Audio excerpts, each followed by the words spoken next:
Bismillahirrahmanirrahim. Assalamualaikum warahmatullahi wabarakatuh. Perkenalkan, nama saya Nur Anissa Hamzah dengan NIM 20200119072 dari jurusan Pendidikan Bahasa Arab, Fakultas Tarbiyat Keguruan, Universitas Islam Negeri Alauddin Makassar.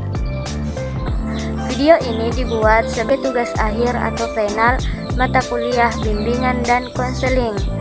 Yang terhormat Ibu Musdalifah Nihaya, SC MPD, sebagai dosen pengampu mata kuliah bimbingan dan konseling. Yang pertama, saya akan menjelaskan mengenai apa sih itu BK Islam dan BK Umum.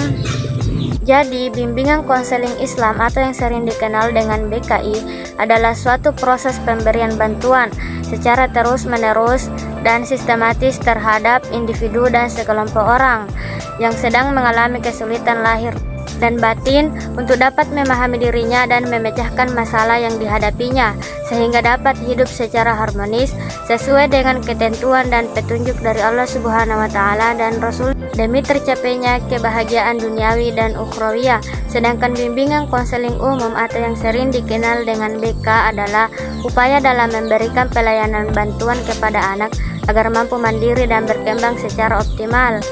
Adapun tujuan bimbingan dan konseling yaitu agar anak dapat memilih, mempersiapkan diri, memegang tanggung jawab dan mendapatkan hal yang berharga dari keputusan yang diambilnya. Nah, yang selanjutnya, apa sih profesional dalam BK? Jadi, profesional dalam bimbingan dan konseling menurut Charles E. Johnson tahun 1974, kompetensi profesional konselor meliputi yang pertama yaitu kemampuan untuk mendengarkan secara sungguh-sungguh kesulitan dari seseorang atau klien. Yang kedua, kemampuan untuk mengadakan empati. Yang ketiga, kemampuan untuk melakukan komunikasi verbal dan non-verbal sesuai dengan keadaan klien. Yang keempat, kemampuan mewujudkan sifat permisif. Yang kelima, karena seorang konselor juga merupakan anggota profesi, hendaknya ia mampu bekerja sama dengan teman sejawat. Ia bersedia memberikan keterangan lain yang diperlukan demi kebaikan klien atau konseli. Yang keenam, memiliki sikap profesional yang mencakup menjunjung tinggi martabat profesi, tidak menggunakan predikat profesi untuk kepentingan pribadi dan merugikannya, menyadari keterbatasan kemampuannya, kemudian menghargai pentingnya rujukan dari segala informasi yang didapat dari klien, kemudian jujur, terhormat, rendah hati, sederhana, tidak dogmatis, dan bertanggung jawab, mempunyai keterampilan menerapkan teknik bimbingan dan konseling, penguasaan tes-tes psikologis yang diperlukan, mampu melakukan standar etika petugas bimbingan dan konseling, antara lain mencakup menghormati integritas dan mengusahakan kesejahteraan klien atau konselor dengan siapa petugas bimbingan bekerja sama, menjaga kerahasiaan klien, dapat memberikan keterangan tentang kondisi yang mungkin dapat dilihat dalam bantuan konseling, dapat melakukan kerjasama atau konsultasi dengan anggota profesi lain dalam keadaan di mana bantuan yang diberikan di atas kemampuannya. Klien harus diantar untuk berkonsultasi kepada pihak yang lebih ahli. Yang ketiga, bagaimana sih cara mengembangkan kreativitas siswa? Jadi sebelumnya saya jelaskan dulu apa sih itu kreativitas. Jadi kreativitas merupakan kemampuan atau cara berpikir seseorang yang terlihat dari lancarnya dalam memikirkan sesuatu masalah dan hasilnya melahirkan ide yang cemerlang sehingga mampu keluar dari problem yang ada. Begitu juga dengan anak yang kreatif. Anak yang kreatif lebih senang melakukan sesuatu yang dapat menyibukkan diri dibandingkan berdiam diri saja, seperti melakukan perang orang lain yang disertai dengan pembicaraan yang kadang tidak sesuai dengan itu sendiri. Untuk bisa mengembangkan kreativitas pada anak harus diberi kesempatan sebesar-besarnya untuk mengutarakan pikiran atau pendapatnya mengenai sebuah ide tertentu. Selain itu, anak harus diberi kesempatan sebesar-besarnya untuk menuangkan imajinasinya dalam kesempatan atau tindakan tertentu. Assalamualaikum warahmatullahi wabarakatuh. Sekarang saya sedang bersama dengan klien saya yaitu Saudari Siti Amalia Fitra yang akan berkonsultasi bersama saya. Berikut percakapannya. Selamat datang Saudari Siti Amalia Fitra. Senang bertemu dengan Anda. Bagaimana kabar kamu hari ini? Alhamdulillah baik, Bu. Alhamdulillah. Kelihatannya wajahmu sangat murung. Tampaknya ada sesuatu yang mengganggu pikiranmu saat ini sehingga kamu datang menemui ibu, betul? Iya Bu, saya ingin berkonsultasi dengan Ibu. Ya, silahkan. Apa yang ingin kamu sampaikan? Siapa tahu kita bisa carikan solusinya. Tapi saya takut Bu, masalah saya diketahui banyak orang. Kamu tidak perlu khawatir. Di sini ibu akan jaga rahasia kamu. Karena proses konseling memiliki teknik-teknik, kode etik, dan asas-asas. Salah satu asasnya yaitu asas kerahasiaan. Jadi kamu tidak perlu khawatir, rahasiamu akan terbongkar dan diketahui banyak orang. Syukurlah kalau begitu Bu. Semoga masalah yang saya alami dapat teratasi dan menemukan jalan keluar yang terbaik. Iya, mudah-mudahan cepat teratasi ya. Kalau begitu, dapatkah kamu menceritakan kepada ibu? Ibu ingin tahu sejauh mana sih perasaan tidak enak yang mengganggu pikiran Fitra. Begini Bu, saya terjebak dalam situasi yang sangat membingungkan. Mengapa bisa begitu?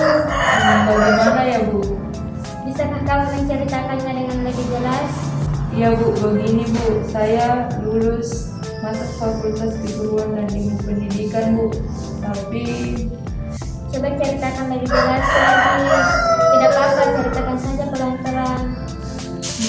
jadi begini Bu, orang tua saya menyuruh saya mengambil jurusan keguruan, sedangkan saya pengennya jurusan manajemen Bu.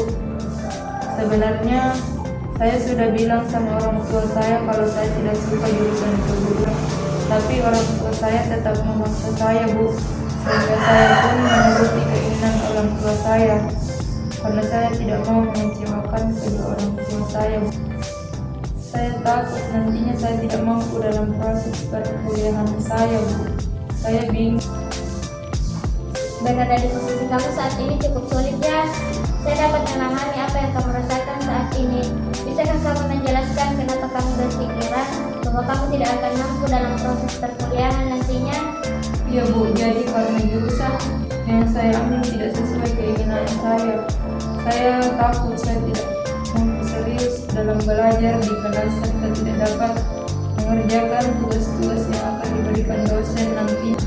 Saya juga jadi kurang pede atau tidak mampu berbicara di depan kelas Bu. Bisakah kamu menceritakan kenapa kamu bisa jadi kurang pede dan bicara di kelas? Sebenarnya saya takut karena mungkin di satu sisi kurangnya pengetahuan saya tentang keguruan. Terus di sisi lain perasaan tertekan karena masuk jurusan ini Bu. Artinya, kamu bisa saja sangat menyukai jurusan keguruan ini jika kamu benar-benar menekuninya. Tetapi di sisi lain, kamu juga merasa kecewa. Iya Bu, benar. Sebenarnya saya bersikap seolah-olah saya tidak rajin belajar. Supaya orang tua saya dapat mengubah keinginannya dan menyuruh saya pindah jurusan ke jurusan yang saya inginkan. Tapi saya takut orang tua saya kecewa dengan saya. Itu berarti kamu kesulitan dalam memilih jurusan yang kamu inginkan dengan jurusan pilihan orang tua kamu. Iya Bu. Bagus, berarti Fitra sudah bisa memahami masalah yang sedang dialami. Mungkin setiap dapat saya ubah dan saya juga tidak mungkin menentang orang tua saya karena beliaulah yang merawat saya dari kecil sampai sekarang.